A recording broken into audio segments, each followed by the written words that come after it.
సమాజంలో అత్యంత కీలకమైనటువంటి పాత్ర పోషించేవారు పోలీసులు. అది సరిహద్దుల్లో ఉన్నటువంటి రక్షణ వలయాన్ని కాపాడుకునే విషయంలో కానివ్వండి, అంతర్గత భద్రతా విషయంలో కానివ్వండి, నిత్యం జరిగేటువంటి శాంతి భద్రతల్ని కాపాడేటువంటి విషయంలో కానివ్వండి, పోలీసుల యొక్క పాత్ర అమోఘమైంది. ఇవాళ సమాజం ఆనందంతో ఉందంటే, శాంతి భద్రతలో ఉందంటే దానికి ప్రధాన కారకులు పోలీసులు మాత్రమే అనేటువంటి మాటని సంపూర్ణంగా విశ్వసిస్తున్నాను. అదే సందర్భంలో వారు చేసినటువంటి త్యాగాలను కూడా గుర్తుంచుకోవాల్సిన అవసరం ఉంది.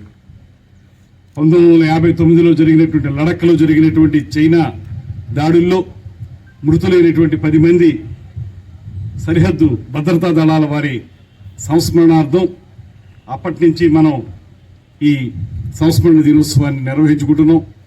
అయితే ఇది ఆ రోజుతో ఆగకుండా ప్రతి సంవత్సరం కూడా ఒక పక్కన దుష్ట దేశాలు మన మీద దండెత్తినప్పుడు మన దేశాన్ని కాపాడడానికి అక్కడ ఉన్నటువంటి సరిహద్దు భద్రతా దళాలు చేసేటువంటి ప్రయత్నాలు, దాంతోపాటు దేశంలో శాంతి భద్రతల్ని కాపాడడానికి, ముఖ్యంగా తీవ్రవాదాన్ని అణిచివేయడానికి పోలీసులు చేసేటువంటి ప్రయత్నంలో అమరులైనటువంటి అనేక మంది పోలీసులు, వారందరూ కూడా తమ కుటుంబాలని కాదనుకుని, తమ కుటుంబం కంటే దేశం ముఖ్యం, శాంతి భద్రతలు ముఖ్యం అనేటువంటి ఆలోచనతోటి వారు చేసిన త్యాగం మా అందరికీ మార్గదర్శకం అనేటువంటి మాటను కూడా ఈ సందర్భంగా తెలియజేస్తున్నాను.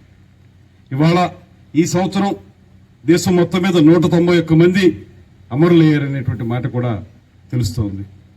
వారందరికీ కూడా ఈ సందర్భంగా ఘనమైనటువంటి నివాళులు అర్పించుకుంటూ, ముఖ్యంగా మీ యొక్క సంరక్షణ చూడాల్సిన బాధ్యత అధికారంలో ఉన్నటువంటి రాజకీయ పార్టీలకు ఉంది. రాజకీయ పార్టీలు కూడా మా భద్రత కూడా మీరే చూస్తారు కనుక కేవలం వేదికల మీద ఉపన్యాసాలు చెప్పడం వరకు మాత్రమే పరిమితం కాకుండా మీ యొక్క సంరక్షణని, సంక్షేమాన్ని కాపాడాల్సినటువంటి బాధ్యత మా మీద ఉంది. నిన్న మీరందరూ చూశారు, ముఖ్యమంత్రి గారు కూడా పోలీసులకు సంబంధించినటువంటి ఎర్న్ లీవ్కి సంబంధించినటువంటి ఒక ప్రత్యేకమైన ప్రకటన చేయడం కూడా జరిగింది. దీని ద్వారా రాత్రనక పగలనక కష్టపడేటువంటి పోలీసులు, ప్రతిమా ఉద్యోగాలకైతే కొంత సమయం ఉంటుంది, ఉదయం నుంచి సాయంత్రం వరకు పనిచేసి ఇంటికి వెళ్ళొచ్చు, కుటుంబాలతో గడపచ్చు, కానీ మీకు మాత్రం అలాంటి సమయం ఉండదు.